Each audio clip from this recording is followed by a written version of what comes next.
Yes, hashtag me too. But where do we go from here? Part 2.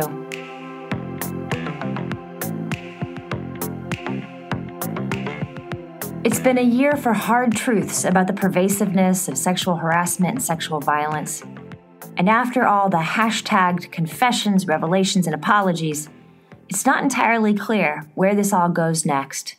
It doesn't help you if you're drowning and I jump in and decide to try to drown with you. Then we're both flailing around in the water. That's Pastor Mary Sue Brookshire. Last year, she was one of the thousands, tens of thousands, millions of us who posted hashtag me too to our social media accounts. But as a pastor for a United Church of Christ congregation, she also has responsible for helping a whole community process the meaning of me too. And her advice? Don't make an action plan. Sit with the difficult truth for a while. To really absorb that truth, to really build stamina, it might be helpful to deepen our understanding. How did we get to this moment? Has sexual violence always been a part of American life? How does telling our story make change? How do we maintain our stamina and really begin to do it differently? Hi, I'm Sharon Block. I'm a professor of history at University of California, Irvine, where I teach classes on history of sexuality, history of race and colonialism, and U.S. history generally. Professor Block is an expert in the history of sexual violence in colonial America, 17th and 18th centuries. I do think it has always been like this. The changes that have happened have been in terms of prosecution and treatment of sexual violence, but I do think that sexual harassment, sexual coercion, sexual violence are endemic in Western society. Not only has sexual violence been endemic from the beginnings of our country, it has played a key role in the domination of slaves and war against indigenous peoples. In terms of prosecutions of rape, something like more than 80% of the men executed for rape are Black, and more than 96% of the victims in prosecuted sexual assault cases are white. That's not about what is going on in society. We know that rape happened under slavery. We know that enslaved women, part of someone owning your body means that they own the ability to have sex with you. We know this happened, but the legal structures that were set up didn't define any of that as rape. Same thing with Native Americans. It's very difficult to document. So from our earliest times, the legal system directed most of its energy towards prosecuting Black men accused of attacking white women in public places, or alongside highways, or in taverns, when really, statistically, quantifiably, most of the assault was perpetrated by white men on white women in their own homes and communities, and on women of color under slavery. The colonial courts refused to see this. There are so many instances in the 17 and early 1800s of women and girls who are sexually assaulted by people they know, and we have testimonies of them trying over and over again to say to someone, this person hurt me, here is this problem, can someone help me? And there's lots of people, it's sort of like today. Who do you tell? If something terrible or intimate happens to you, you're probably going to go to a female friend, a sister, right? And in the colonial period especially, women did not really have the ability to easily go to court and go to an all-male justice system and say, I'd like to talk to you about these really personal issues, right? That you may actually want to grill me about and decide that be sure that I'm not making it up. And also, so it's very difficult. African-American enslaved women really didn't have this opportunity. Native women were not even within the colonial justice system very often. And also poverty. We see a lot, I see in this period that poor women will say, I wanted to help her, but I'm poor. I don't understand the law. Or I told her to just run away. I'd like her to be somewhere else. Her master keeps abusing her. I told her to run away, but, I can't help her in my position. And we see that. And even there's one case, there's a girl who I remember because she was known as Frankie. Her name was Frances. She was known as Frankie Tomlinson in Kentucky. Her uncle rapes her in a turnip patch. She's gone out to get dye, to dye a ribbon. her uncle rapes her, and her entire family winds up conspiring to hide her so that she can't testify to the court. Right? First, they send her to her grandparents' house and won't let her talk to anyone. Then they try to take her to Ohio so that she's beyond the court's reach. Right? And so we think about this today, that the system works because people don't stand up to it, because people are complicit. In surviving court records, we do get a glimpse of the language women used to document the abuse. They're often very formulaic. The key is to have proof that she resisted, right? Have proof that she complained right away, have proof that she cried out at the time. These are all come from, in the 1600s, legal doctrine that assume that sort of the base assumption is women are not telling the truth about rape. So you have to have all these ways to prove that she is telling the truth. And so that's sort of the base assumption, that women always say no. Women's job is to say no. So she has to prove she really meant no, right? By fighting, by having injuries, etc. Very few records survive in women's own words, mostly as diaries. I mean, there are a few women's diaries in the period that I've seen where women talk, but again, it is not overt. They're not talking about penises and vaginas. It's very, he tried to have to do with me. He tried to have carnal knowledge. He asked me to play with him, right? There's all this sort of colloquial rhetoric. And sometimes records survive in men's diaries too, especially when fathers undertake the question of whether their daughters have really been raped and whether it's worth pursuing legal punishment. Technically, the punishment is execution. Very few white men get executed, but there is a sense of, is this too much? Will I ruin his life, right? We see that all the time now, this sense that men who are convicted of rape, their lives are ruined, right? We could go back to the Stanford rape case, Brock Turner. Some of the most inspiring stories we find in historical records document the way women interacted with each other around sexual violence. I mean, women are the front lines.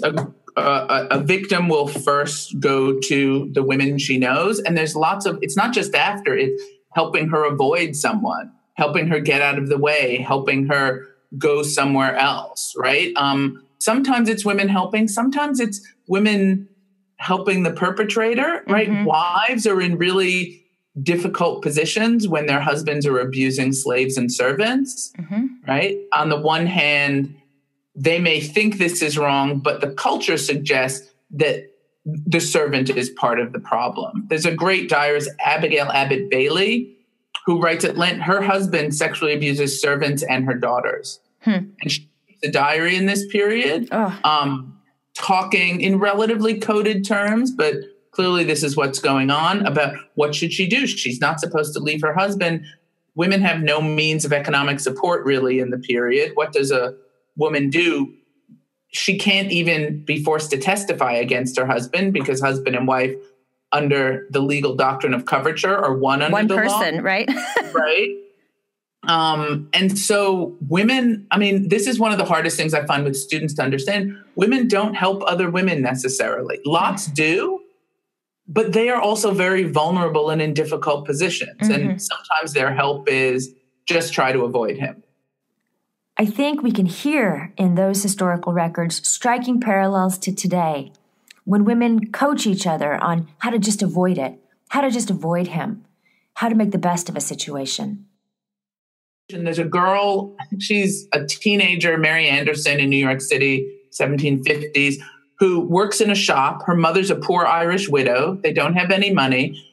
She gets sexually assaulted by 4 men when she's delivering oranges, right, as part of her shop duties. And her mother actually doesn't know what to do, but finally goes to the local authorities.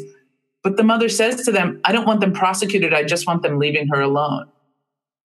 And that to me seems really, I could see that happening today, right? I could see people saying, I just want it to stop. I don't want, we have this idea that unless the legal system says that this is a crime, it doesn't count. And that's just not the case. I think that's really mistaken. And maybe part of Me Too is saying there are ways to recognize harm without a legal judgment. Not everything rises to the level of the law, and not everything that doesn't rise is not a wrong. But did women organize in the 17th and 18th centuries? Was there an effort to move the courts to call out sexual violence?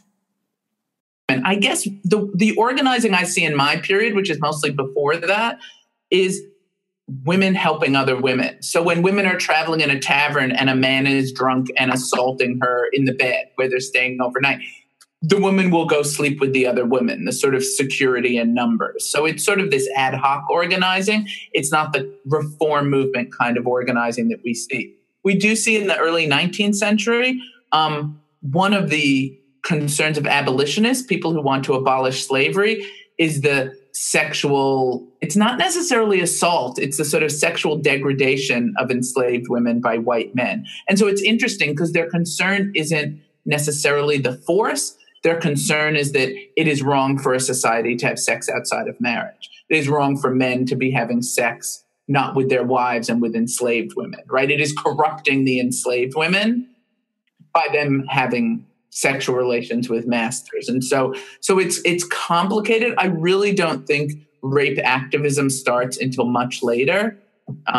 Probably the second half of the 19th century, their efforts at changing the age of consent, and you start to get women's reform movements and organizing. Maybe it wasn't happening in the 17th and 18th centuries, but we can definitely see the activism taking shape in the last part of the 19th century.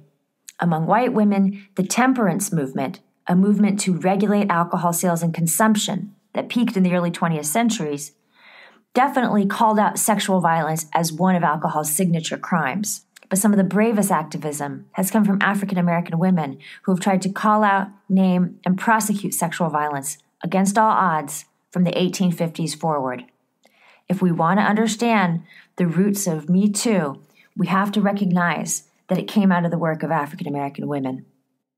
I am Danielle McGuire, and I'm an author and historian living in Detroit. And I work on issues related to racial and sexual violence, particularly in the civil rights era. Danielle McGuire is a historian of civil rights and the role of gender and sexual violence in the civil rights movement. Her project started when she asked whether any change came to the pervasive sexual violation of African American women after slavery was abolished. Did emancipation from slavery give Black women more freedom from sexual violation and assault? As I investigated these cases and looked at the ways Black women were testifying about sexual violence, what I saw was that behind every major civil rights campaign that we think we know, like the Montgomery bus boycott, the Birmingham campaign, Selma, is a prehistory rooted in Black women's demands for bodily integrity. Let's repeat that. Behind every major effort in the civil rights movement stands African American women and their activist response to pervasive sexual violence.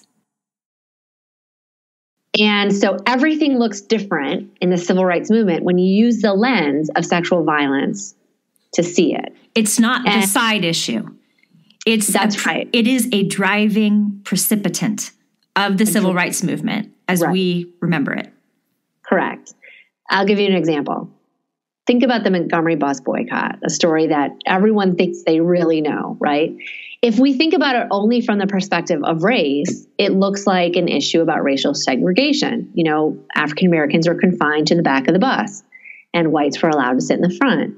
But when you start to think about it more holistically or intersectionally, right, you start to think about, well, who are the primary riders? Okay, they're Black women. They make up 80% of the Montgomery City ridership. And they're not just any old Black women. They're working class Black women. They're domestics. And they need to take the bus because they can't afford a car. And they need to get to the white side of town to work every day in white women's kitchens.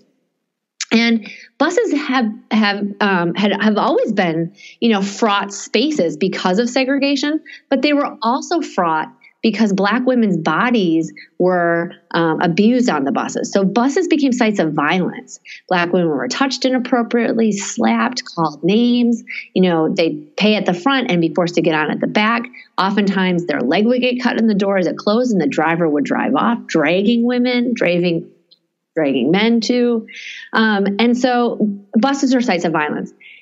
leading up to the bus boycott, there are a series of rape cases in and around Montgomery, beginning, I think, in 1944 with the assault on Reese Taylor in Abbeville, Alabama. She was a sharecropper. She was walking home from church one night, and a carload of white men kidnapped her off the street, drove her outside of town, and gang raped her at gunpoint. And they told her if she told anyone what happened, they would kill her. It's a pretty credible threat in Alabama in 1944. But she told anyway. She told her father, she told her husband, she told the local sheriff who, didn't really want to do anything about it. But soon enough, word got to the NAACP in Montgomery, and they called the Taylors and they said, look, we're going to send our very best investigator. A couple days later, that investigator shows up on Reese Taylor's front porch with a notebook and a pen, and her name is Rosa Parks. It's 11 years before the bus boycott, right? Rosa Parks is the secretary of the Montgomery NAACP, but she's really a field secretary. She is charged with investigating crimes, investigating, cases of racial violence, of sexualized racial violence, like this case against Reese Taylor. And then, she takes her notes back to Montgomery and, she meets with the most militant members of the NAACP, and they come up with a plan. What are we going to do about this? What can we do about this? What's possible in this, segregated Jim Crow environment that we live in? And they decide the best thing they can do is throw sunshine on it, right? Publicize the story, highlight the discrepancy between the reality of injustice in Alabama and the message of American democracy, during World War II. And they launch a major petition campaign to push the governor to do something. And the governor orders a grand jury investigation. Well, of course, it's an all-white jury, all male, and they're not going to find the white sons of Abbeville guilty of raping a black woman. And so they refuse to indict. But that mobilizes the black community, in and around Montgomery. In 1949, there's another big case against a woman named Gertrude Perkins. Gertrude Perkins is walking home from a party, and two white uniformed police officers in Montgomery pick her up and accuse her of public drunkenness, which she was not. But they arrest her. They don't take her to the station. Instead, they take her behind a railroad embankment and they brutally assault her. And then, they drop her off in the middle of town. She tells her minister. The minister puts it on the radio. The whole town hears about what happened, and the black community mobilizes again. They form the Committee for Gertrude Perkins, and they push the system as far as they can push it for 2 months, and they finally get a grand jury hearing. And this is more than any black woman had gotten in Montgomery in history. And so this really, it allows the black community to see how there might be alternative, ways to get justice. It might not look like the justice they want, but it's not nothing, right? There's some recognition that Gertrude Perkins and Reese Taylor are women, are human beings, have bodies that deserve protection, and they're going to fight for it. And when these women take a stand and put their experience at the center and insist on bodily integrity, it brings far-reaching changes. McGuire finds this pattern in African American women's activism back to the 19th century. So we can go all the way back and look at the ways in which Black women's demands for bodily integrity have fueled major campaigns. So let's think about Ida B. Wells, right? Ida B. Wells, we know as an anti-lynching activist, but she's also an anti-rape activist because, of course, lynching and rape are intertwined. And so Ida B. Wells' anti-lynching campaign really, and her anti-rape movement really fuels the movement against lynching. If we go back even before that, let's say to Harriet Jacobs, who wrote an autobiography documenting her experience as an enslaved girl who was constantly being assailed by her master and hid in an attic for years, right? We can look at the ways in which demands for Black women's bodily integrity helped fuel emancipation. helped fuel the argument for emancipation. So we've got emancipation being fueled by arguments for bodily integrity, Reconstruction being fueled by those same arguments. If we look at the Montgomery bus boycott and its history, right, we've got those demands at the center of that movement. The bus boycott becomes the model of nonviolent resistance that Martin Luther King, who's made famous by the bus boycott, will use to challenge all of the ways in which America is still stuck in Jim Crow and not enforcing the Constitution. And then we see, for example, Anita Hill, right, talking about the right to be in a workplace without being assaulted in 1991. And then we've got Tarana Burke, right, 10 years ago, talking about Me Too. So there's this long history that connects Harriet Jacobs to Tarana Burke and these major social movements for change that fundamentally, I think, are at the root of what it means to be free.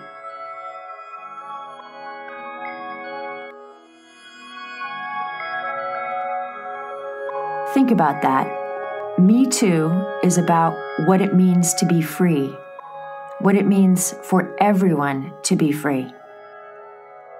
Now, I'm an English professor, so I'm particularly invested in understanding the language women used to assert their rights to freedom from violation.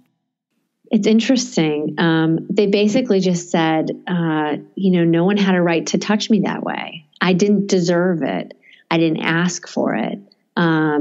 They almost all talked about being God-fearing women. So they sort of couched their violation and their humanity in kind of a Christian, sense of being God's child. Mm-hmm. But they didn't use the language that we're using, right? They just said it wasn't right.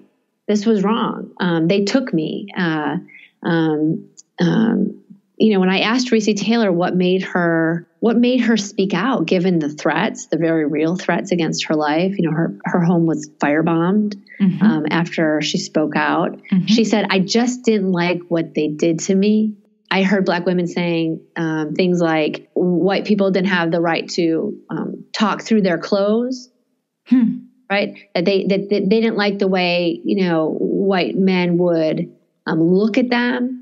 Like they had X-ray vision in a way. I mean, they didn't use that term, but talking through their clothes, I thought was an interesting turn of phrase. That's powerful. Yeah, and so you hear things like that. Just people don't want to be taken. They don't want to be ravished. They talk about their bodies being played with, and I think that's an interesting way to think about sexual assault. Recy Taylor's sister said that her assailants played in Recy's body. Yeah, so it's a little bit different, but what they're all saying really is we want the right to move through the world without being touched inappropriately, without being afraid of being snatched, taken, with ownership and rights to our own bodies. We want the right not to be prey. Exactly. And I think what's interesting is as I hear you, recounting and recalling the language these women use to testify and to name what was wrong with what happened to them, it's different. It puts some of the responsibility back on the assailant. So when I say #MeToo, or when I say Me Too, I'm telling you something about me. But when you say this person took me, ravished me, played with me, assaulted me, you're putting it on them and their depravity. Right. And that is a turn. That is a turn. It's almost like the #MeToo movement, for all of its strengths, doesn't allow us quite to hold responsible perpetrators. Right. And in some ways, the entire conversation has been inward, in some ways healing, right? Naming what has happened, claiming a space. I don't know if that's the right terminology, sort of saying like, hey, this happened to me too. Like I'm owning that. I'm claiming that. It's like stepping out of the shame. Right. It's disclosing the pervasiveness. Like, oh my gosh, every dang buddy. Right. Everybody. And you're absolutely right. I mean, in that disclosure, in that sort of mass coming together, there is a focus on the victims and survivors and not on the perpetrators. I mean, where's their Me Too moment? Right. Right. I mean, I saw a few guys on social media saying #I too. But that's a critical conversation to have. And I think it's when the the example of the women you study who stood up and just insisted plainly on their own integrity. Final question. What do you think women like Recy Taylor, Betty Jean Owens, Rosa Parks, others who organized around sexual violence and used that organizing to make broad changes for justice would say to us in this moment? What advice would they give us about where we need to go next? Now, that's a hard question. I know you can't speak for these women, but, as their student. Right. I think that, Rosa Parks is different from the rest of them because she was a lifelong activist and organizer. I mean, she committed her life to dignity, human dignity, and justice. Rosa Parks, I think, would probably tell us to get involved in our communities and to organize within our communities to make meaningful change for the people who live there. What do they want? What do they need? What are they asking for? And go to where they're at.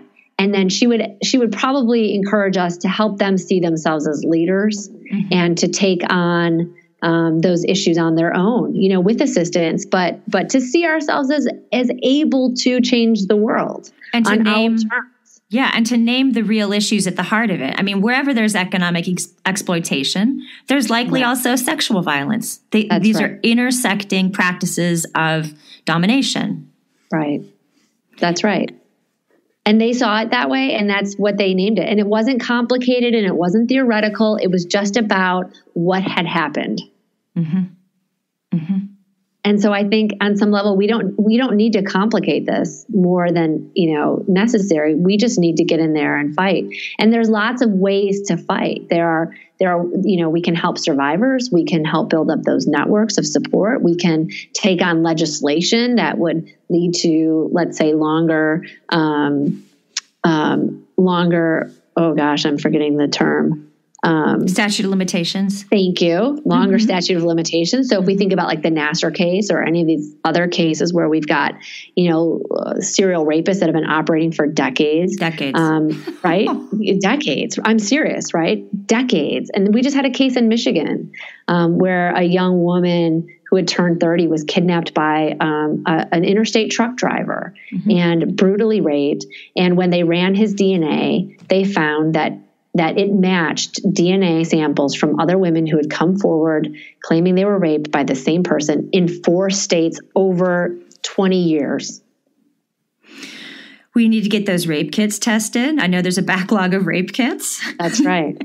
and that goes to the same issues. Like, part of the problem is that the most vulnerable people are going to be working class women of color who were as vulnerable as Recy Taylor was then. They have the same vulnerabilities today. Right. And putting their stories at the center, and that really matters. It will really change things. So yes, the Me Too movement has helped us hone in on some political conditions that would be necessary to doing justice around sexual violence. Extension of statutes of limitations for reporting and prosecuting crimes, testing of rape kits, but beyond that, beyond the politics of recompense, is a politics of well-being. How do we make sure our daughters and sons get to that new land where sex is not an instrument of violence or of political domination? I'm a professor of African American Studies, Theater Studies, American Studies, and Women's Gender and Sexuality Studies at Yale University. Full disclosure, I adore Daphne Brooks. Her first book, Bodies in Dissent, was about how African American, who were, as she puts it, rock stars in the 19th century, used performance to get out from under all forms of domination and tyranny. I remember getting to a point kind of almost 3/4 of the way through drafting the book and coming across a quote from one of my intellectual heroes, the not too far in the past departed Stuart Hall, Black British theorist, who has this line about sometimes Black folks only had their bodies, and I'm kind of paraphrasing this in the summertime right now, to use as the canvases by which they could, craft their own sense of autonomy and agency, nothing else.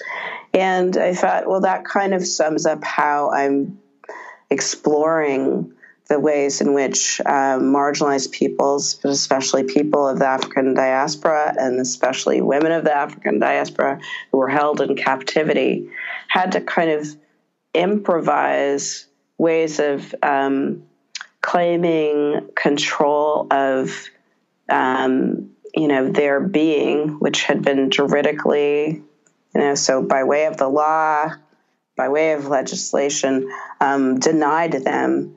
They had to find ways of creatively authoring,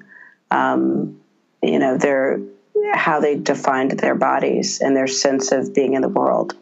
I mean, I think the tradition of sort of Western ideas of freedom that many of our African-American freedom fighters in the 19th century, especially men, sort of ascribed to was this idea of claiming one's own individuality was the highest pinnacle of freedom. But what we know is true, especially from the slave narratives of people like Harriet Jacobs, is that there is a broader kind of collaborative way of understanding how you, claim your sense of experiencing liberation in the world, that family and community and kind of an affirmation of self vis-a-vis one's connections to other people is not just a feminist project, but a Black feminist project. It's a way of kind of being able to define, I am free because I am able to feel and cultivate intimacies. And again, that kind of reciprocal affirmation of self by way of connecting to other people. Black women's art, writing, and thought teaches that freedom can be achieved through cultivating relationship and intimacy. As the great African-American writer Harriet Jacobs said, something akin to freedom. How do we cultivate those spaces? What are our tools? Well, one of them is humor. And when I was thinking about #MeToo and where next, I thought immediately of Zora Neale Hurston in Their Eyes Were Watching God, and the famous scene where Janie says to a fairly manipulative and domineering husband, when your pants come down, you look like the change of life. Yes, that's humor. A great line. Yes. It's a very sharp kind of humor that, allows her to kind of, use her verbal dexterity, which is its own kind of expressive art, to resist, a word we think about quite a bit now, but kind of expanding the lexicon of how we understand what resistance is in an everyday framework. And through, as you were saying, through these kinds of humor, modes of what, African-American scholars would call signifying, double vocality, coded ways of critique, coded forms of critique. That's kind of, that's everyday survival, and it's centuries and centuries old. If we could change the feeling, the sensibility, the vibe in our intimate spaces from one that is about power asymmetry to one that's about humor, if we could teach our daughters and sons that intimate spaces should be funny and real and warm.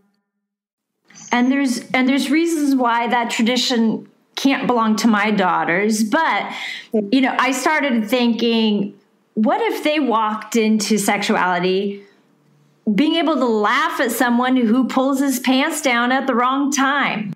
Well, sure. I mean, I guess, Sister Brooks, since we are both Brookses, I would want to push back on, I want to affirm both what you're saying about this can't be your daughter's tradition, being that signifying comes out of Black diasporic expressive cultures. But we know that there's this very robust, Jewish feminist tradition of comedy, that sits at the intersections of the musical with people like Sophie Tucker, who had this very kind of interesting, complicated relationship with Black culture, but certainly, built these kinds of affinities and modes of solidarity with African-American women, and really drew from that culture, complicated lines of appropriation, but tried to sort of also acknowledge what it meant to sort of craft to interface her own kind of Jewish expressive traditions with African American traditions. So now I'm thinking about Mrs. Mizell and Joan Rivers and Bette Midler and Sarah Silverman, and what the Jewish Women's Archive reminds us about a long tradition of bawdy Jewish women who have an entirely different footing on matters of sexuality. There have been lots of women who have come before us who have lived into difficult, impossible circumstances and engineered a kind of resilience out of humor. Absolutely. Oh, absolutely. My goodness. And what if we did more of that as we're negotiating these terrible moments we find ourselves in, that I found myself in, when I was young, I was like the deer in the headlights. That was my approach. Me too. Yeah, but, they have a lot of models for this now. This is a very interesting moment for intersectional feminist humor. Sam B is hanging in there, right? Two Dope Queens. That's actually the only podcast I listen to with Phoebe Robinson and Jessica Williams, formerly of The Daily Show, who are really trying to, think about, and this is mind-blowing to be this age, and see how this theory that intersectionality that started at our alma mater, UCLA, as a coinage. I mean, it had existed for generations before, of course, but was coined by our former professor there, who still teaches there and at Columbia, Kimberly Crenshaw. But to see how that formulation has traveled into these pop culture domains is really just, part of the quotidian lexicon now, is amazing. And comedians are really mindful of that. I think that we're in a kind of an exciting moment for feminist humor, even as we manage, people like Roseanne Barr, manage is one word for it. And then, all hail, there's Beyonce. Her embodiment, her publicity in the moment of #MeToo, I think she can teach us some things. Absolutely. What is she teaching us about how to do differently, how to find something akin to freedom? Well, I mean, I think, the trajectory of her intellectual biography is itself a kind of pedagogy, a kind of learning tool, because, she's also one of the few performers we've had in our lifetime to have this kind of long arc of longevity, from being a late teen performer to being, this grown-ass woman, as we call it, in her mid-30s. And to see what's happened over almost a decade now with the ways that she has publicly immersed herself in a kind of evolving engagement with feminist politics, with Black Lives Matter, and intersectional racial solidarity liberation politics, is a kind of a model for affirming the importance of the acquisition of knowledge and of being able to kind of, remain voraciously, curious about how to grow, politically and to desire more. So she's been really open about that. And it's also embedded in her performance repertoire, right? So we have, especially since the self-titled Beyonce album, and of course through Lemonade, and of course, in between those two events, the historic MTV Awards Lifetime Achievement performance, wherein she, unveiled the feminist sign for the first time, we have now kind of a record of her her self-taught strategies for how to sort of define herself as a 21st century, Black feminist activist. It's in the music, it's in the performances, it's actually, it's in every kind of different dimension of how she's crafted this public selfhood. I love what you're saying. You can't be Beyonce. We know that. You can't what? We can't all be Beyonce. No, but We're not going to all go out and make videos and shit like that, Well, but I love what you're saying about education. Yeah. That it's not just that she shows up and she's beautiful, or she shows up and she owns her thick thighs, as two commentators for the New York Times observed after her Beychella performance, which is a model to my daughters, which is good. But is that she stays hungry, and she's hungry for education. She's deep into her archive. She's deep in. We can all do that. Yeah, we can all do that. And if, the fact that a track like Flawless off of the self-titled album includes the clip of Chimamanda, from her TED Talk defining feminism, gives us a way to sort of understand Beyonce's own kind of Bildungsroman, meaning, narrative of self-development around how she came to understand how to even define the term. That's never been done in popular music culture before.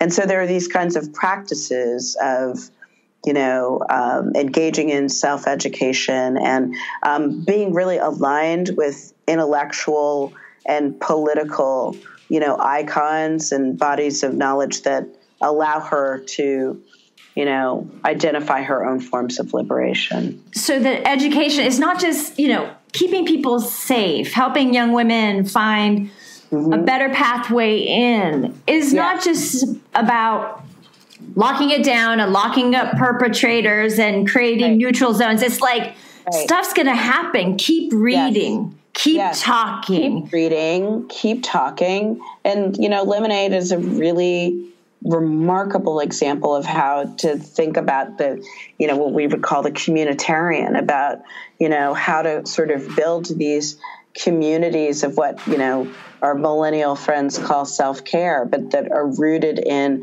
a kind of network of women, literally breaking bread with each other. So that powerful kind of denouement to that extraordinary historic long-form video is the gathering, together. It's almost like I always talk about it in my classes as being reminiscent of the clearing space in The Beloved, in Beloved, in Toni Morrison's novel Beloved, but a gathering together of women in a space in which they can really thrive, enjoy each other's company, and, sort of revel in their own sort of splendiferous, resplendent, gorgeous. Yeah, right. So, and creating, practices are what we have to be doing. We have to be creating gathering spaces that can, be also sites of knowledge production and knowledge exchange. My friend Rod Ferguson talks about the importance of trying to develop for him as a queer Black critical theorist and feminist bookshop spaces, study groups. How can we bring all of that back into our worlds and have those study groups be about Beyonce's work, right? Or, the last great novel we read, or watching Insecure, which I absolutely don't identify with as a woman about to turn 50. I don't get that show, but the kids love it, So, but, being able to take these cultural forms and own them and see them as sites of, intellectual worth, but also liberating forms of self-making. Impossible question, but if we were to pick one Beyonce song as an anthem for hashtag Me Too done different, what would it be? It would be All Night, the closing track on Lemonade. And the reason why is because of what we were just talking about, that it is really about kind of the aspiration towards a kind of infinite form of intimacy with the people that you trust most who can keep you lifted. When I started college in 1989, the best advice they had to give us was don't walk alone at night. But I knew in my bones that fear wasn't the answer. Workplace and campus policies weren't the answer. Bad stuff very well could happen, but it didn't have to ruin me. I had education, I had ambition, I had the power to keep moving. I had humor, I had books, I had friends. And from this and the words of the experts, I take that the best what next after Me Too is to strengthen our relationships with each other. Gather, break bread, talk, listen, don't get stuck. Keep wanting more, and love and enjoy it on your own terms. What comes next after Me Too is less about what's been done to us and our grandmothers and great-grandmothers than it is about how we have lived and live and keep living well and how our sons and daughters might live even better. Sharon Block is the author most recently of Colonial Complexions, Race and Bodies in 18th Century America from the University of Pennsylvania Press. Danielle McGuire's book, Dark End of the Street, is available from Random House. Daphne Brooks is the author of Bodies in Dissent from Duke University Press and of a forthcoming 3-volume set on the history of African American women in music. Keep an eye out for it. I can't wait.